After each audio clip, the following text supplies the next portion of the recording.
আজকে হযরত বদরপুরি রহমতুল্লাহ আলাইহি ইসালে সওয়াবর মজলিস আমরা জমা হয়েছি। তো ও জলসা তো এখানে জলসা আরম্ভ হয়েছে মান থাকি হজরত ফরমুদুল্লাহ সয়দা সাহেব রহমতুল্লাহ আলাইহি যতদিন জীবিত আসলা চলো আসলা এই জলসা তাইতা। তো ও জলসা তো তাই কইছিল যে আমি বদরপুরি সাহেবর খেদমত একদিন গিয়া হাজির হইলাম। সয়দা সাহেবে কইলা সয়দা সাহেবরে তো না জানবার কোনো কারণ নেই। আমরা যেটা উস্তাদ হলোর কাছে পড়েছি কলিকাতার আলিয়া মাদ্রাসার ফারিদ, এটা প্রায় সারাটান ছাত্র, অর্থাৎ আমরা উস্তাদর উস্তাদ ফরমুদুল্লাহ সয়দা সাহেব। তো এই জলসার তেন দীর্ঘ সময় ওয়াজ করতেন। তো একদিন ও বয়ানের মাঝে ও প্রসঙ্গে বদরপুরি সাহেবর কথা তাই বয়ান হল খসলা, এর মাঝে একটা কথা আপনারা কইতাম। সয়দা সাহেব আসলা একজন উর্দু কবি, যেমন বিখ্যাত মুহাদ্দিস, বিখ্যাত আলিম, বিখ্যাত বক্তা, ওলা তাই কবিও আছে, তার বহুত কবিতা আছে। তাই কইলা যে আমি গেলাম বদরপুরি রহমতুল্লাহ আলাইহির খেদমত। তো একজনে কইলা আমার কথা, অর্থাৎ সয়দা সাহেব কইতরা যে তাই কবিতাও লেখন।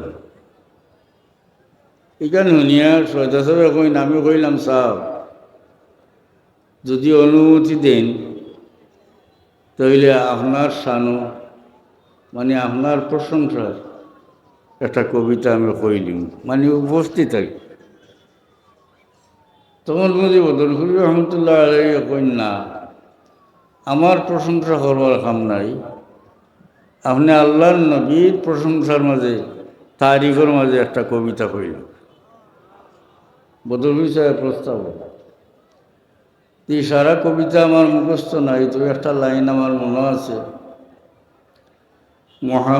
কইলা সয়দা সাহেব যে আমি তখন শুরু করলাম, উপস্থিত বানাইয়া কবি মানুষ তো। मोहम्मद हबीबे किबरिया निकले बशर में क्या मलक से भी सवा निकले। सदस्य कइल मोहम्मद हबीबे किबरिया निकले बशर में क्या मलक से भी सवा निकले। কইলা সদস্য যে আমি আল্লাহর নবীর তারিফের কবিতা কইলাম, আর বদরপুরি রহমতুল্লাহ আলাইহি 2-2.5 সের চকুর বাণী। তাই তো সয়দা সাহেব কবি মানুষ, বাবুক মানুষ, কইলা 2-2.5 সের চকুর বাণী। এর মানে হইল খুব বেশি খান্দিলাম নিয়া সুবহানাল্লাহ।